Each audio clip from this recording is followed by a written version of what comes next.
Bueno, muy bien. Quiero agradecer a mi secretario. Gracias, Peter, por su colaboración. Vamos a abrir nuestras Biblias ahora, hermanos. Les invito a que me acompañen. Abran sus Biblias en el Evangelio según San Marcos.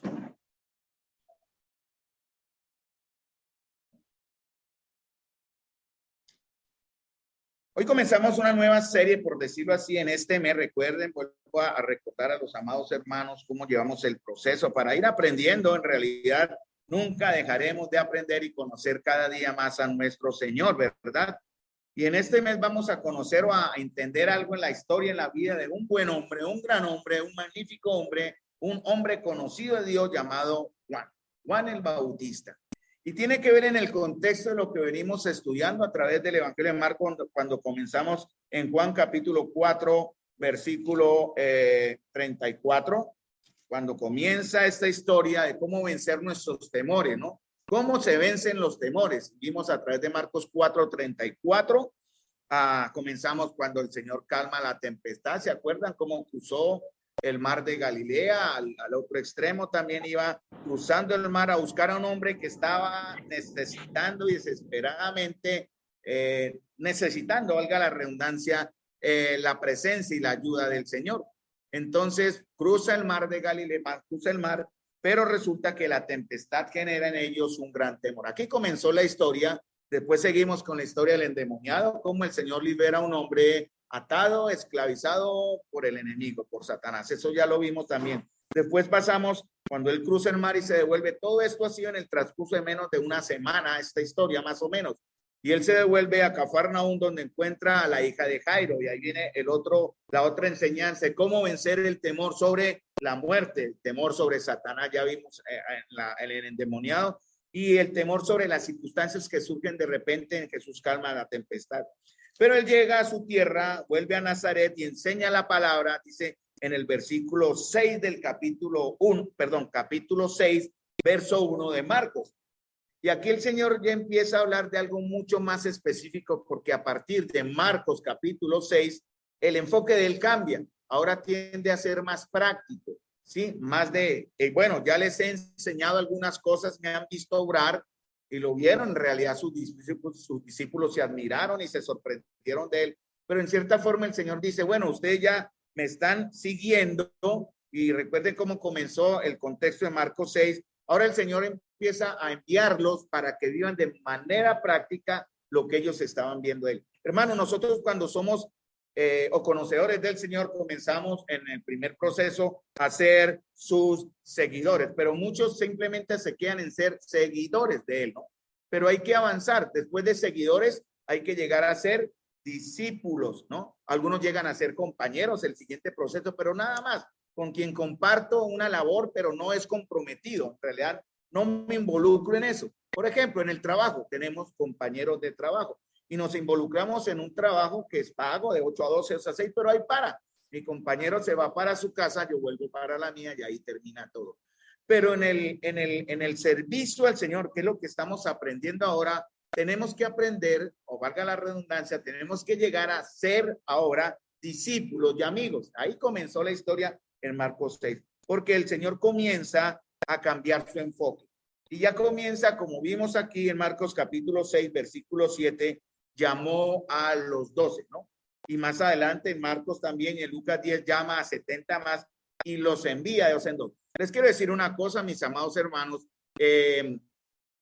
la intención, llamémoslo así, la idea bíblica que está acá de aprender a servir de manera de parejas, en grupos de a dos, aún sigue. Tenemos que seguir organizando por la gracia del Señor y seguir preparándonos para salir. Francisco este domingo dio una buena enseñanza sobre eso en la introducción. ¿Se acuerda cómo entró? También no se deben sorprender si un día de eso no hacemos reunión, sino salimos a evangelizar o a directamente a la calle a poner en práctica lo que ahora estamos viendo en Marcos capítulo 6 hacia adelante. Pero recuerden, deben tener su compañero de trabajo con el que estén empatando, por decir así, orando, preparándose. Recuerden los cursos de Maús que estamos, se me fue el que tenía por acá, pero el verbo se lo entregamos al primo de Elizabeth el jueves que vino. Pero hermanos, debemos ir preparándonos, no solamente consagrándonos, sino también preparándonos y luego avanzando a servir. Y esa es la historia que viene aquí en Marcos capítulo 6, versículo 14.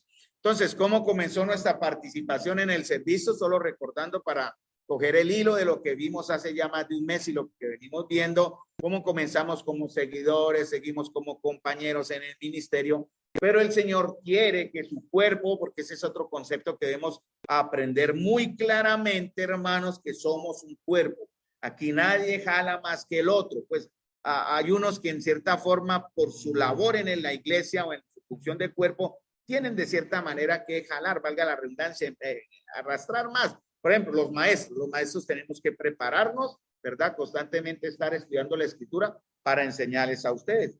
Pero ustedes van a recibir lo que el maestro les enseña, en este caso los hermanos líderes o ancianos, y vivirlos. Cada uno mire cómo sobreedifica sobre esta enseñanza. Y a partir de ahí el cuerpo como iglesia, sea nosotros el buen grupo acá, la gloria sea para el Señor, más los que están allí conectados por Zoom. El cuerpo debe funcionar en una perfecta unidad, perfecta armonía, ¿no? Una perfecta empatía y trabajo. Y vimos también, hermanos, lo que significa o lo que implica seguir a Jesús.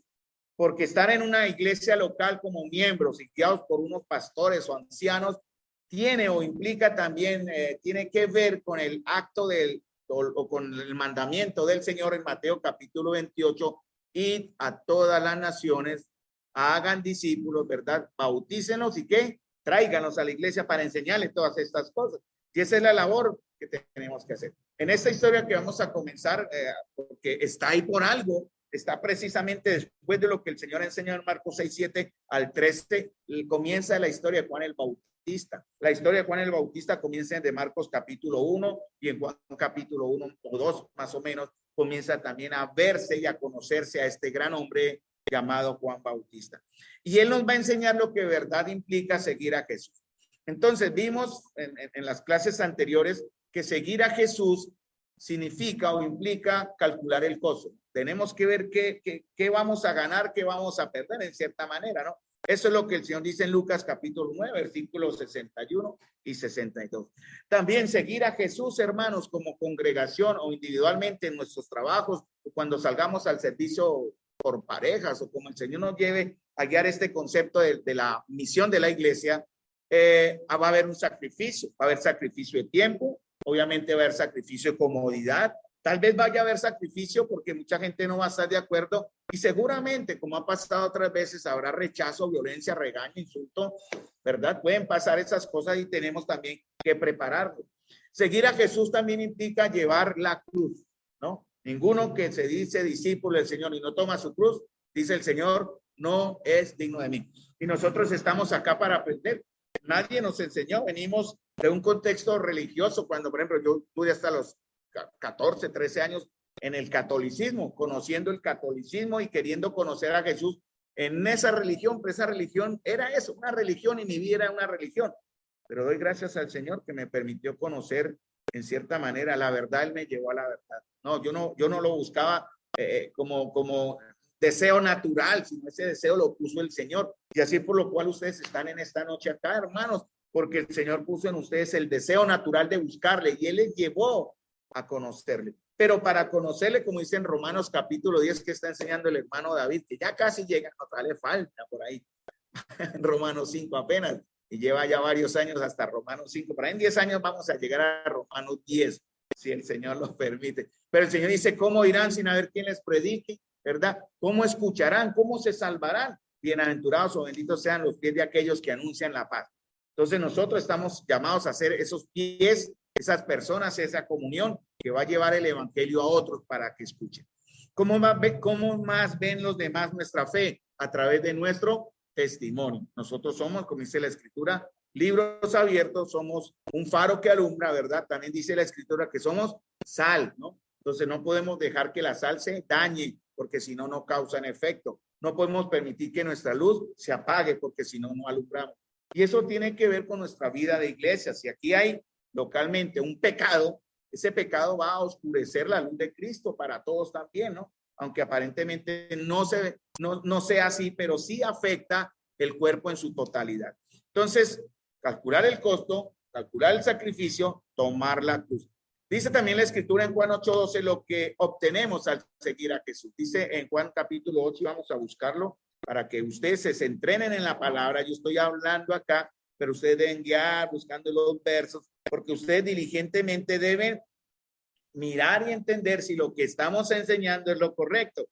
Obviamente ustedes van a recibir de mí lo mejor en el temor a Dios. Una de las cosas que uno cuando viaja, mi hija nos dio el gran privilegio con mis dos hijos, porque Peter es mi hijo también, de llevarnos por allá al mar otra vez. Y una de las cosas que se nos advierte y uno ya sabe por experiencia, pero mi yerno no. Él como buen americano, él a todo iba a decir que sí, no. Él debe decir no si se le acerca a alguien a meterle el pescadito. No, gracias. Si se le acerca a alguien a ofrecerle el dijecito o el trenzado, aunque para él es difícil el trenzado, pero yo le dije a una, si le hace un trenzado en la barba, vale, se lo pago. Pero no, diga no. Porque y si viene un alimento hay que tener cuidado, ¿no? Yo me acuerdo hace muchos años, en la playa recibí un alimento de ese y nos pegamos una intoxicada, eso fue en un campamento, creo que ahí estaba, no sé, pero eso fue una intoxicada en Barranquilla tremenda, diarrea completa por varios días, fue horrible. No hay que recibir lo que no está bueno, pero ustedes aquí sí saben que estamos recibiendo lo bueno. Pero ¿cómo saben que si yo les estoy dando lo bueno? Pues ahí tienen la Biblia en sus manos y ustedes van a comprobar. Por eso dice Juan capítulo 8, versículo 12, otra vez Jesús les habló diciendo, yo soy la luz del mundo. El que me sigue no andará en tinieblas, sino que tendrá la luz de la vida. ¿Qué tenemos nosotros ahora, hermanos, para compartir? La luz de la vida. ¿Sí? También dice en Juan 12:26, pero ya se los menciono para que ustedes, si me quieren seguir bien, pero lo lee Juan capítulo 12, versículo 26. Miren la promesa del Señor. Si alguno me sirve, ¿qué dice? Sígame. Y donde yo estuviere, recuerden bien el orden, donde Él está, no donde yo estoy, donde Él está, allí estará también mi servidor. Miren esta frase tan hermosa. Si alguno me sirviere, mi Padre le honrará. ¡Ay, qué emoción! Qué gloria, hermanos! El día que el Señor nos diga a todos nosotros, buenos siervos fieles, entren al gozo de su Señor. Esa es la mejor recompensa, ¿no? Algunos se fijan en el dinero, en las posiciones, en tenerlo todo, pero nosotros no, porque nuestra ciudadanía no está aquí, hermanos, sino en los cielos, de donde esperamos al Salvador. Entonces, hermanos, somos luz, pero tendremos la honra del Padre. Otra cosa para recordarles, hermanos, cogiendo el hilito, es que debemos entender que hay formas correctas e incorrectas de seguir a Jesús. Recuerden eso que vimos, que podemos seguirle a la distancia. Algunos le seguían a la distancia. Y realmente en el pueblo, entre la fe cristiana, hay muchos cristianos, hablo comillas, yo siempre hago una diferencia entre un cristiano y un creyente. Un cristiano es el que está ahí, cristianos nominales. Para mí los creyentes son los que en verdad estamos comprometidos, los que queremos conocer del Señor, los que le estamos buscando hoy constantemente. Pero hay muchos cristianos que le siguen a la distancia, ¿no? Simplemente no se comprometen, son consumidores, pero no dadores. Y nosotros vamos a aprender también con todo esto que el Señor nos está guiando a ser dadores. No solamente recibir, sino dar. Porque la Escritura dice que más bienaventurado es dar que recibir. Para usted dar, tiene que recibir algo, ¿sí? Pero hay que también que entender que estoy recibiendo, que estoy dando. Y otra cosa, Marcos 10:32 me enseñó algo muy bonito, es que algunos siguen a Jesús por temor. Hermanos, si hay temor en su corazón, hay algo. Y eso es lo que estamos viendo a través de Marcos capítulo 4, cuando comenzó nuestra historia. Marcos capítulo 10, versículo 32 dice, me enredó el dedito aquí ya, regáleme, sí, lo tengo acá. Marcos capítulo 10, versículo 32 dice, iban por el camino subiendo a Jerusalén y Jesús iba delante de ellos y ellos se asombraron y le seguían con miedo. ¿Hay alguno acá, hermano, que siga a Jesús con miedo? Espero que no, ¿no? Porque la palabra de Dios dice que en el perfecto amor echa fuera el temor. Porque el que teme, ¿qué más dice? No ha sido perfeccionado en el amor. Nosotros tenemos que perfeccionar el amor de Cristo acá, hermanos, para que la gente nos crea ya. Podemos llegar bien con mucho salero y aquí el hombre, uy, el Señor tan dinámico y hablar y usar demagogia, usar oratoria, usar frases bonitas y convencer a la gente de una manera hueca, pero eso no es la convicción que salva. La convicción que salva viene del Señor mismo directamente a través del más humilde Por eso Elenita pidió, yo quiero ser un vaso nuevo. Para eso, hermanos, necesitamos dejarnos moldear por el Señor, si no, no podemos ser vasos nuevos. Recuerde que el Señor no forma vida, no restaura vida de retazos, de sobras. Nosotros fuimos hechos nuevas criaturas. Entonces, eso es lo que es el evangelio. Entonces, hermano, hay unos que siguen a Jesús en la distancia, hay otros que siguen a Jesús por temor, cual no nosotros, no debemos hacerlo, y hay otros que simplemente no lo siguen. Aún en la misma fe, no le siguen. Están en la iglesia, pero no le siguen. Por eso cuando llegó el momento, como dice en Juan 6:66, y el Señor les habló de las cosas que vendían, ellos dijeron, la palabra es esta, ¿quién la puede oír? Y muchos le abandonaron. Ya el Señor en este momento está en su cumbre máxima de popularidad, aquí en Marcos capítulo 6. Vamos a Marcos capítulo 6. No olviden, porque estos principios también los estamos viendo, los veremos en la vida de este gran hombre. Marcos capítulo 6, versículo 14. Porque al conocer la historia de Juan Bautista y la analizamos bien, vamos a ver los 5 principios que también vimos a través de Marcos 6:7 hasta el 14. Recuerden, fueron 5 principios.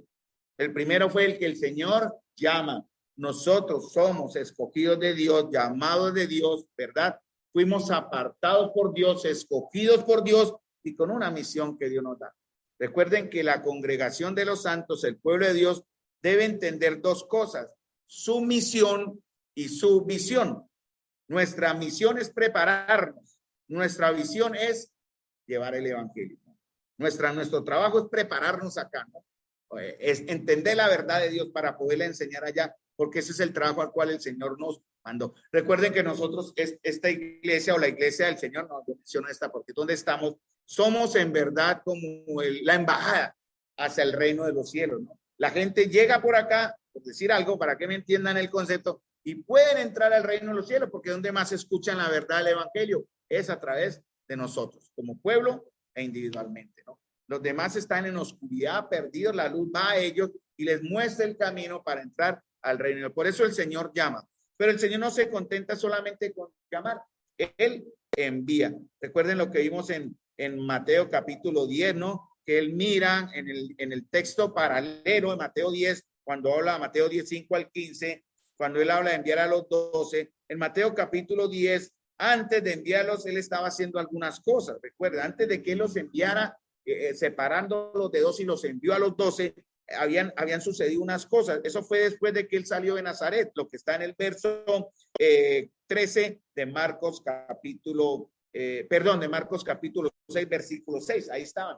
Y Él estaba haciendo algunas cosas que llama a Mateo, sana a un paralítico, habla sobre el ayuno, después ya llega la sanidad de la hija de Jairo y sigue, 2 ciegos reciben la vista. Esto está en Mateo, el texto paralelo, y Él dice algo, y al ver las multitudes tuvo compasión de ellas porque estaban desamparadas y dispersas como ovejas que no tienen pastor. Hermanos, tenemos que aprender a tener la misericordia, a vivir la misericordia de Dios para con los que no conocen. Desafortunadamente, llegó el Señor, hermanos. Esta es la trompeta que se asustarían ustedes. Bueno, vamos a hablar más duro porque la vecina no va. Hermanos, tengamos en cuenta eso siempre en nuestras vidas, porque nosotros, hermanos, estamos llamados a mostrar la verdad de Dios, sea como sea. Ese es nuestro trabajo. Desafortunadamente, como voy a decir ahora, muchas veces el evangelio también tiene que enseñársele a la iglesia, porque hay muchas personas en la iglesia que no están en el evangelio, no son hijos de Dios, no creen, no han creído. Yo creo que yo tuve conciencia de mi fe. Yo dije que conocí al Señor a los 15, me bauticé a los 18, me aparté 10 años, a los 28 más o menos volví, gracias también a la labor de mi esposa que el Señor usó. Yo creo que de los 28, 29 años ya empecé a tener conciencia de que yo no era verdaderamente un hijo de Dios, y ahí tuve que redefinir mi fe, y unos años después ya empecé a creer de verdad, porque erróneamente se nos enseña, no, haga la oración de fe, ¿no? Haga la oración de fe y usted ya es salvo. Hay que tener cuidado, hermanos, porque en la Biblia no se menciona esa oración de fe. Pues está, me la muestran y con mucho gusto la enseñaremos y la practicaremos y la viviremos. Pero en la Biblia no aparece la oración de fe. Solo dice, cree y será salvo. Arrepiéntase, ¿no? Cambie la vida, pero esa vida viene por un cambio interno. Por eso el estudio tiene que mostrarnos verdaderamente si nuestras vidas han cambiado, están siendo transformadas. Y si usted tiene temor de Dios y temor de su alma, si usted ve que esto no se está cumpliendo, preocúpese. Preocúpese porque hay desandar pasos de mirar en dónde estoy perdido. A mí me tocó mirar en dónde me perdí. Desde los 15 hasta los 30, 15 años, imagínate, yo pensando que era hijo de Dios y todo, pero mi vida era un completo desastre. Bueno, no digo que ahora sea perfecto, nadie lo es, estamos en un proceso, pero en comparación a lo que era Carlos antes, le doy gracias a Dios por el cambio. Ahí donde sé, verdaderamente el Señor está conmigo. Y el Señor no solamente llama, el Señor no solamente envía, sino el Señor también respalda. Él va a apoyar, va a estar ahí con nosotros siempre. Por eso envía a los 12 y le dice, no lleven nada, y los mandó solamente con el bordón y nada más, ni alforja, ni doble calzado, ni dos túnicas. Vayan con lo que tienen y los respaldar. Eso fue lo que hizo el Señor. Y vimos en Marcos capítulo 6, versículo 7 en adelante. En Lucas se dice que ellos regresaron felices, ¿no? Recuerden, porque el tema de Marcos 6, 7 hasta el 13 es ir, pero en el nombre de ¿quién? De Jesús, ¿no? No es ir en el nombre de la iglesia, ¿no? No es ir en el nombre de denominaciones. Yo no soy calvinista, ni soy bautista, ni soy presbiteriano, ni soy metodista, ni soy anglicano, ni soy hueleyano. Yo soy hijo de Dios. Y como hijo de Dios, pues obviamente no tenemos denominación como tal. Yo me identifico perfectamente con los bautistas. Es más, creo que tengo mucho de lo bautista ahora. Mi yerno es más bautista que nosotros, pero igual seguimos en la misma tónica. Me estoy identificando mucho de las cosas, porque muchas de las enseñanzas de los bautistas están en la Biblia, obviamente. Y nosotros hemos tomado todo para redefinir nuestra fe, porque nuestra fe comenzó precisamente con este grupo de hermanos que sinceramente decidimos reunirnos para volver a la fidelidad y las escrituras, porque la religión cambia, la tradición cambia, ¿no? Y hay que tener cuidado con eso, no estar viviendo en tradición. Y el Señor da autoridad, ¿eh? Por eso Él les dice, y los discípulos vuelven felices. En Lucas capítulo 10 dice, gozosos de que los demonios se nos sujetan en tu nombre. ¿Y qué les dice el Señor? No se alegren por eso, alégrense más bien que sus nombres están escritos en el libro de la vida. Que sus nombres están en los cielos. Esa es la verdadera razón, ¿no? ¿De qué nos vale llenar una iglesia denominacionalmente si todos nos vamos al infierno? No sirve. Hay que llenar una iglesia de salvos, de hijos de Dios, transformados, redimidos, que podamos funcionar en ese nuevo misterio, llamémoslo así, que estamos viendo en Efesios capítulo 3, donde Pablo habla del misterio de la iglesia como un cuerpo. Muy bien. Marcos, esto era la introducción para que usted retome, ¿no? Porque de igual manera esto lo vimos hace más de un mes y es bueno estar recordando. Entonces, Marcos capítulo 6, versículo 14. Aquí vamos a quedarnos como 2 jueves, pero vamos a ver qué aprendemos de acá. Porque está en el texto, recuerden que Marcos, ¿quién escribió el Evangelio de Marcos? Perdón. Juan Marcos, pero ¿quién se lo dictó? Es la experiencia de Pedro, ¿no? Marcos simplemente fue el escribiente, ¿no? Entonces está ahí porque a Pedro dijo, me parece que ahí como que queda más empatada la historia. No, porque así sucedió. Porque en el texto, como está acá y en su contexto, el Señor quiere enseñarnos algo, hermanos. Y como estamos viendo del servicio, estamos viendo vencer el temor, incluso vencer el temor al servicio, pone la historia de Juan. ¿Y cómo comienza la historia de Juan el Bautista? El título que está arriba en sus Biblias, ¿sí?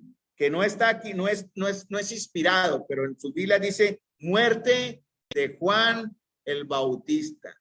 Hermanos, el servicio implica a veces morir y muchos en la fe han muerto. Conocemos grandes historias o historias en nuestra fe, en nuestra historia como iglesia.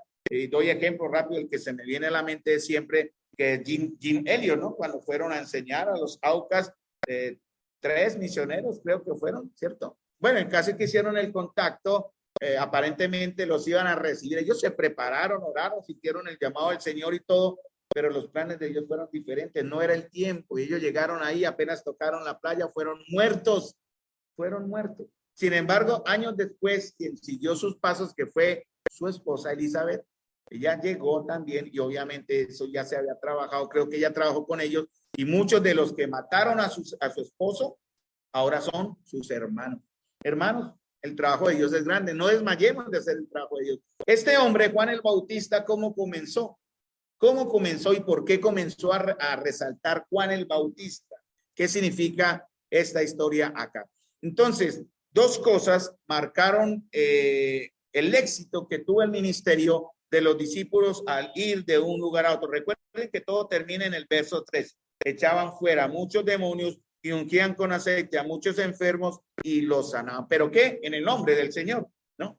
Entonces, en primer lugar, fue exaltado el nombre del Señor. ¿Cómo sabemos esto? ¿Cómo sabemos que los discípulos hicieron bien la tarea? Porque el verso 14 comienza con: oyó el rey Herodes la fama de Jesús. Hermanos, cuando vayamos, como dije anteriormente, no vamos a ir, ay, que allá predique el gordito, el hermanito, allá el señor blanquito, allá el canocito, que enseñan bonito, que vayan allá. No, hermanos, nunca inviten a nadie a la comunión porque escuchar al hermano que enseña acá. Tráiganlo para que escuchen de Jesús. Fuércelos para que oigan de Jesús. Porque nuestra tarea verdaderamente es esa, hermanos, hablar todo, siempre, constantemente, a toda hora de Jesús. Y hablamos por lo que enseñamos, y hablamos por lo que vivimos, y hablamos por lo que hablamos también. O sea, enseñamos y mostramos la fe. Nosotros, como dice, somos cartas abiertas, ya lo dije anteriormente, y la gente nos mira, la gente nos analiza, y por eso a veces el evangelio tiene una mala fama por culpa de algunos. Por ahí escuché en redes sociales, por ahí hay uno que está apoyando el nefasto gobierno y es pastor de una iglesia en Barranquilla, ¿no? No voy a decir nombre, pero ese señor, ¿qué clase de fe tiene? ¿No? Él debería estar centrado antes, bueno, porque algunos tienen su mirada en las cosas de este mundo, pero no vamos allá. Fue ensalzado el nombre de Jesús, que habla de la fidelidad de los discípulos en su tarea. Ellos fueron fieles. Ellos no fueron a hablar, mire, tengo algo que darles, yo les pongo las manos y los sano, pero tenían que hacerlo en el nombre del Señor. Recuerden que ellos fueron con la autoridad en el nombre de Jesús. No fueron con poder, ¿no? Porque algunos enseñan que tienen poder, ¿no? Los falsos maestros, los falsos profetas, los falsos ungidos, hablan de que ellos tienen un poder innato y eso los hace especiales. Y ellos son el punto de enlace entre Dios y la congregación. Eso es una mentira, hermanos.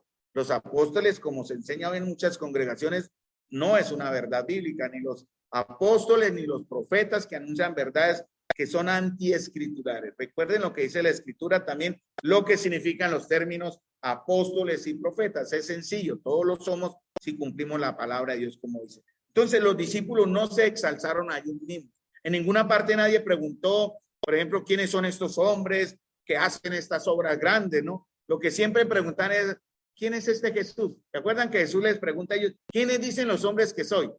¿Sí? Él no les dijo, ¿quiénes dicen los hombres que son ustedes? Sino porque con Jesús habían ya discípulos de incluso de Juan Bautista, ¿no? Algunos en Juan capítulo 1, 2 aparecen ya como discípulos de Juan Bautista que empezaron a seguir a Jesús. Y la pregunta siempre era, ¿quién es ese Jesús en cuyo nombre actúan estos hombres? Entonces la fama de Jesús se extendió.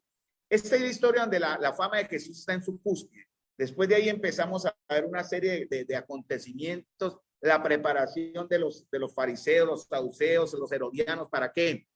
Matarle, ¿no? Y comienza la preparación a que el Señor, el hijo de perdición entre sus mismos discípulos, uno de los 12 que también sanó y en su nombre hizo grandes cosas, llamado Judas. Judas. Y en Juan dice, cuando Satanás entró en su corazón, Judas fue, lo que vas a hacer, hazlo pronto, hijo de perdición. Mire, hermanos, eso nos enseña que en el pueblo de Dios muchos habrán escuchado la fe, pero no son de la fe. Muchos oirán y cantarán y alabarán, dirán gloria a Dios y aleluya, pero se condenarán. Por eso dice la escritura, ay Señor, y en tu nombre, ¿se acuerdan ese? En Lucas está, ¿no? También. Señor, y en tu nombre hicimos estas cosas, y en tu nombre echamos demonios, en tu nombre, ¿qué les dice él? Nunca los conocí, apartados de mí, hacedores de maldad.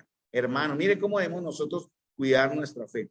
Entonces, estos discípulos, los discípulos del Señor y todos nosotros, no debemos vivir como muchos cristianos. Yo fui un hombre que por años sufrí por vivir de esto y eso fue un gran error que el Señor me corrigió. Yo quería vivir de resultados. O sea, los discípulos no vivieron de resultados, no vivieron de estadísticas, de a cuántos predicaron. Llené el estadio de 30,000 personas, le prediqué. ¿Cuántos liberaron o cuántos bautizaron y cuántos sumaron? Como en el caso de nuestra iglesia de pronto. Nosotros de pronto sí lo hubiéramos hecho, ¿no? Caíamos en ese error. A ver, ¿cómo llenamos la iglesia? No, hermanos. Hay un porcentaje que en las grandes campañas evangelísticas, digamos que de las personas que aceptan a Jesús en campañas evangelísticas, más del 70 al 80% en un mes, 2 meses, aún a pesar del seguimiento, no sigue. Solo queda un pequeño porcentaje que verdaderamente van a incluirse en congregaciones locales como salvos y como bautizados.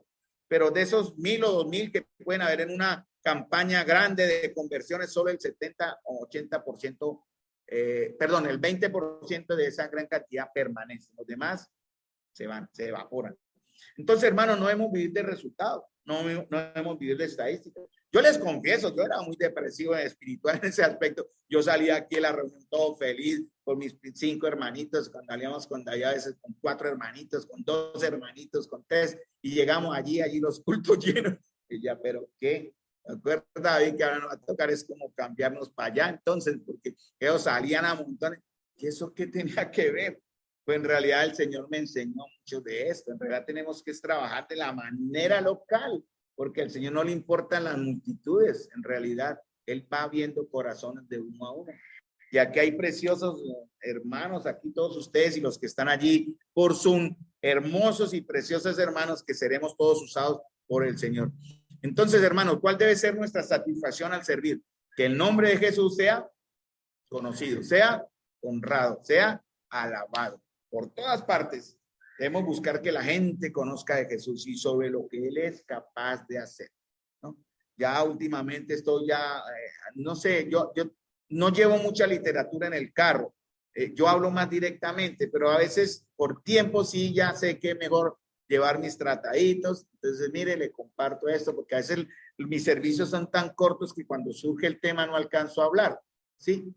Hubo una vez que empecé a hablar y créame, duramos como 1 hora hablando y el taxímetro corriendo. Y él me pagó, dijo, yo le pago, pero escúcheme. Y hablamos. Y era un pastor que estaba en crisis. Fue interesante. Pero hubiera sido más fácil, mire, hermano, coja el tratadito y vamos a hablar más tarde y nos comunicamos con mucho gusto. Me da pena interrumpirlo y con todo respeto nos escuchamos también. Entonces, bueno, hermanos, debemos entonces entender que una de las grandes debilidades de la iglesia moderna es que hablamos mucho acerca de la iglesia en lugar de hablar del Señor. Por eso siempre considero, y él he creído, no somos denominacionales. El domingo una señora se quedó mirando y yo me le acerqué. Digo, ¿ustedes son Emaús? Y dije, buenos días. Le di la mano, ya no me quiso dar la mano. ¿Ustedes son Emaús? Y dije, sí, señora, nuestra reunión se llama. ¿Ah, ustedes son católicos? No, señora, no, porque los católicos tienen un grupo Emaús, ¿no? Sí, y mi hija estudió todos sus años en una iglesia, en un colegio cristiano llamado Camino Emaús. Y a mí me decía, ay, su hija trabaja, estudia en un colegio católico. No, ella no es en un colegio católico, en un colegio cristiano llamado Emaús. Entonces me toca ir a la escritura a explicarle qué significa Emaús. Le digo, no, ese es el nombre que tenemos para identificarnos, pero no somos ni Emaús. Y ya, como la gente no entiende de qué me vale explicarle, yo no soy calvinista, no soy bautista, no soy presbiteriano, no soy... Le decimos, somos un grupo de personas que nos reunimos a estudiar la palabra del Señor y aquí nos congregamos. Entonces, ¿qué es lo que puede hacer el Señor a través de nosotros, hermano? ¿Qué creen ustedes que puede hacer el Señor a través de nosotros? A ver, Efesios capítulo 3, versículo 20, creo que lo menciona, pero es como para llevarlos a la idea. ¿Qué puede hacer el Señor por nosotros? Por usted, hermano. Mira, usted es tan sencillito, mírese. ¿Qué puede hacer el Señor? Usted dirá, pero el Señor, ¿qué puede hacer por mí? Dice el Efesios, y aquel que es poderoso para hacer todas las cosas mucho más abundantemente de lo que pedimos o entendemos, según el poder que actúa en nosotros. Efesios 3:20. Hermanos, ¿usted en el poder de quién? Del Señor. Y ese poder está en cada uno de ustedes. En las más jovencitas que estamos buscando que conozcan más del Señor, ¿cierto? Entonces, Mariana o Paula o Sofi, que conozcan del Señor, que sean hijas de Dios, ¿verdad? ¿Cómo sabemos si ustedes son hijas de Dios? Esperamos que sus mamis estén trabajando en ese aspecto de engendrarle la fe, ¿no? Zaida y Laura y su tía Marisol en la fe de estas niñas para que cuando sean mayorcitas, porque esa no es tarea solamente de la iglesia es un apoyo, pero todo viene de casa. Ellas pueden decir con verdadera fe y convicción que tienen al Señor en su corazón, verdaderamente son hijas de Dios. Entonces, como dije, hermanos, tenemos un poder que nos permite actuar de esa manera, ¿no? Él lo puede por todo a través de nosotros. Si nos rendimos a Él, podemos hacer grandes cosas. Entonces, como dije, ya para en estos 5 minuticos terminar y tener buen tiempo para orar, porque hermanos, esta es reunión de estudio bíblico y oración. La oración es muy importante. Creo que este mes alcanzamos a tener vigilia, no. Vamos a tener reunión de pareja porque ya hace más de un mes que no tenemos reunión de pareja. Ya estamos cuadrando con el hermano Jorge Pinzón para que por favor las parejas de la comunión estén atentos y preparados para ese sábado que vamos en el amor del Señor a organizar con el hermano Jorge Pinzón las siguientes series de reunión de pareja.